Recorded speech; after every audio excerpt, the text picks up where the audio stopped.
بسم اللہ الرحمن الرحیم۔ السلام علیکم ناظرین، عورتوں میں حیض کی ابتدا کیسے ہوئی؟ کیا یہ لڑکیوں کے لیے سزا ہے؟ کیا یہ سچ ہے کہ حضرت حوا علیہ السلام کو سب سے پہلے حیض آیا جو اللہ کی طرف سے ان کے لیے سزا تھی؟ کیا حیض کی ابتدا بنی اسرائیل سے ہوئی؟ کیا بنی اسرائیل سے پہلے عورتیں حیض سے پاک تھیں؟ آج کی ویڈیو انتہائی تحقیق کے بعد بنائی جا رہی ہے، جس میں ہم اپنے ناظرین کو قرآن و حدیث اور مستند روایات سے ان سب سوالات کے جواب دیں گے۔ اصل میں اس موضوع پر بات کرنا اس لیے بھی ضروری ہے کہ آج کل بہت سی ویڈیوز پھیل رہی ہیں کہ جن میں غیر مستند روایات پیش کر کے سادہ مسلمانوں کو گمراہ کیا جا رہا ہے۔ ایسی ہی ویڈیوز دیکھ کر ہم سب اپنی ماں حضرت حوا سلام اللہ علیہ پر برائی باندھ دیتے ہیں۔ آپ سے التماس ہے کہ اس ویڈیو کو پورا دیکھیے گا تاکہ دوبارہ کبھی کوئی بھی آپ کو اس موضوع پر گمراہ نہ کر سکے۔ حضرت عبد الرزاق اور مستند اسحاق میں حضرت عبداللہ بن مسعود رضی اللہ تعالی عنہ اور حضرت اسما بن ابو بکر سے روایت نقل کی گئی ہے کہ بنی اسرائیل کی عورتوں کو یہ اجازت تھی کہ وہ بھی مردوں کے ساتھ مسجد میں جا کر نماز پڑھا کرتی تھیں۔ مردوں اور عورتوں کے درمیان ایک پردہ ہوتا تھا۔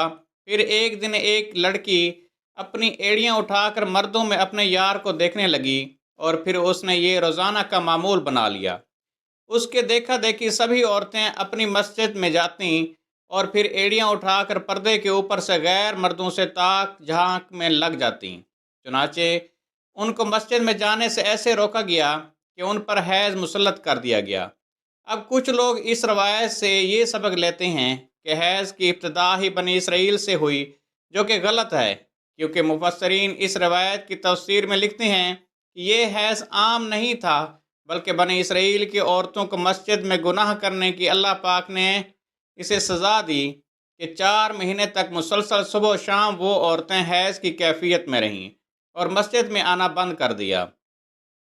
پھر جب اللہ پاک نے ان کی توبہ قبول کی تو یہ عذاب ان پر سے ختم ہوا۔ صحیح احادیث مبارکہ سے یہ بات ثابت ہے کہ عورتوں میں حیض کی ابتدا روز اول سے ہے۔ آئیے اس بارے میں 2 احادیث مبارکہ بیان کرتے ہیں جن سے ثابت ہوگا کہ حیض کی ابتدا پہلے دن سے ہی ہے، نہ کہ بنی اسرائیل سے اس کی ابتدا ہوئی۔ حضرت عائشہ رضی اللہ تعالی عنہا حجۃ الوداع میں اللہ کے رسول صلی اللہ علیہ وآلہ وسلم کے ساتھ حج کے ارادے سے نکلیں۔ راستے میں انہیں حیض آ گیا تو وہ اس اندیشے سے رونے لگیں کہ اب وہ مناسک حج ادا کرنے سے محروم ہو جائیں گی۔ آپ صلی اللہ علیہ وآلہ وسلم کو معلوم ہوا تو آپ نے انہیں سمجھاتے ہوئے فرمایا، یہ ایسی چیز ہے جسے اللہ تعالیٰ نے اولاد آدم میں عورتوں کے لیے لازم کر دیا ہے۔ اس حالت میں تم بھی وہی سب کچھ کرو جو حاجی کرتا ہے، صرف پاک ہونے تک بیت اللہ کا طواف نہ کرنا۔ بالکل اس طرح ایک اور حدیث حضرت ام سلمہ رضی اللہ تعالی عنہا سے بھی مروی ہے۔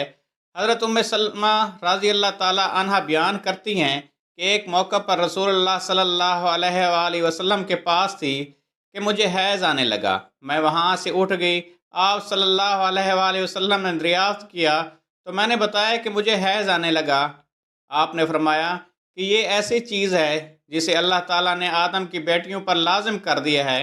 اس موضوع پر امام بخاری رحمۃ اللہ علیہ نے بخاری شریف میں ایک باب بھی قائم کیا ہے جس کا نام حیض کا آغاز کیسے ہوا ہے۔ امام بخاری لکھتے ہیں کہ حضور اکرم صلی اللہ علیہ وآلہ وسلم نے فرمایا، یہ وہ چیز ہے کہ جسے اللہ نے آدم کی بیٹیوں پر لازم کیا ہے۔ امام بخاری مزید لکھتے ہیں کہ بعض لوگ کہتے ہیں کہ حیض کا آغاز بنی اسرائیل سے ہوا، جبکہ اس معاملے میں نبی کریم صلی اللہ علیہ وآلہ وسلم کا ارشاد زیادہ معتبر ہے، چونکہ حضور نے فرمایا کہ اللہ نے حیض کو آدم کی بیٹیوں پر لازم کیا ہے، اس لیے بنی اسرائیل سے پہلے بھی حضرت آدم کی اولاد میں حیض موجود تھا۔ علامہ ابن حجر عسقلانی فتح الباری میں بھی یہی ثابت کیا ہے کہ حیض ابتدائے تخلیق سے عورتوں کو آتا رہا ہے۔ اب بات کرتے ہیں کہ ان روایات کی کہ جن میں یہ کہا جاتا ہے کہ حیض کی ابتدا حضرت حوا سے ہوئی اور ایسا بطور سزا ہوا۔ امام طبری رحمۃ اللہ علیہ سورۃ البقرہ کی آیت نمبر 25 کی تفسیر میں حضرت عبد الرحمن بن زید رحمۃ اللہ علیہ کی یہ روایت نقل کرتے ہیں کہ حضرت حوا کو پہلے حیض نہیں آتا تھا، ان کی تخلیق پاکیزہ ہوئی، یہاں تک کہ انہوں نے اللہ کی نافرمانی کی اور ممنوع پھل کھایا جس سے ان کو جنت سے نکالا گیا، اور پھر ان کو حیض اور حمل کی سزا دی گئی۔ اور لکھتے ہیں کہ اللہ پاک نے تب فرمایا، میں نے تجھے پاکیزہ بنایا تھا لیکن تو نے میری نافرمانی کی، اس لیے اب میں تجھ سے خون جاری کر دوں گا۔ امام طبری کے علاوہ باقی تمام مفسرین نے ان روایات کو جھٹلایا ہے اور ان روایات کو غیر مستند اور ناقابل قبول کہا ہے۔ حیض دراصل ایک طبیعتی مظہر ہے جس سے ہر ماں عورت بلوغت سے سنیاس تک دوچار ہوتی ہے اور اس کو صحت کی علامت سمجھا جاتا ہے۔ اسی حیض کے خون سے ہی بچے کی پرورش کی جاتی ہے۔ یہ اللہ پاک کا نظام ہے۔ غیر حاملہ عورت کو اگر حیض نہ آئے تو اس کو بیماری کی علامت سمجھا جاتا ہے۔ یہ عورت کے لیے کوئی سزا نہیں، اور نہ ہی یہ بات کسی روایت سے ثابت ہے کہ حیض عورت کی سزا ہے، بلکہ یہ ایک ذمہ داری ہے جو اللہ پاک نے انسانیت کی تخلیق کے لیے عورتوں پر ڈالی ہے۔ اس لیے جو عورتیں اس ذمہ داری کو بخوبی نبھاتی ہیں وہ اجر و ثواب کی مستحق ہیں۔ جیسا کہ حضرت عائشہ رضی اللہ تعالی عنہ نے ایک دفعہ حضور پاک صلی اللہ علیہ وآلہ وسلم سے سوال کیا، اے اللہ کے نبی، مجھے تو لگتا ہے کہ عورتیں پیدا ہی مصیبت جھیلنے کے لیے ہوئی ہیں۔ حضرت عائشہ کا اشارہ حیض اور حمل کی تکالیف کی طرف تھا۔ حضور پاک صلی اللہ علیہ وآلہ وسلم یہ سن کر مسکرا دیے اور فرمایا، نہیں، بلکہ یہ ایسی چیز ہے کہ جس کے ذریعے سے بنی آدم کی عورتیں آزمائی گئیں۔ اس حدیث کی تشریح میں علامہ ابن حجر رحمۃ اللہ علیہ فتح الباری میں لکھتے ہیں کہ عورتوں کی تخلیق ہی اللہ پاک نے ایسی کی ہے کہ انہیں حیض ہے۔ ان پر پہلے دن سے ہی یہ لازم قرار دیا گیا ہے، جو عورت اس پر صبر کرے گی تو وہ اجر کی مستحق ہوگی، اور جو اس کو مصیبت اور برائی سمجھے گی تو وہ اللہ کی تخلیق میں عیب نکالنے جیسے گناہ کی مرتکب ہوگی۔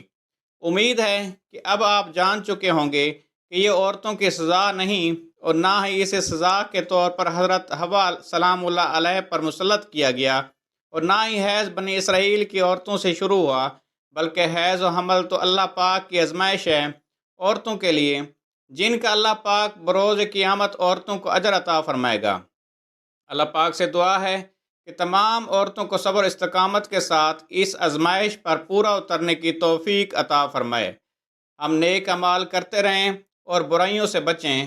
اے اللہ پاک، اپنے پیارے حبیب صلی اللہ علیہ وآلہ وسلم اور ان کی آل پاک کے صدقے میں ہمارے گناہوں کو معاف فرما دے، اور بروز قیامت ہمیں پیارے نبی حضرت محمد صلی اللہ علیہ وآلہ وسلم کی شفاعت نصیب فرما۔ کمنٹ سیکشن میں آمین لکھنا مت بھولیے گا، نہ جانے کس کی آمین سے ہماری دعائیں قبول ہوں۔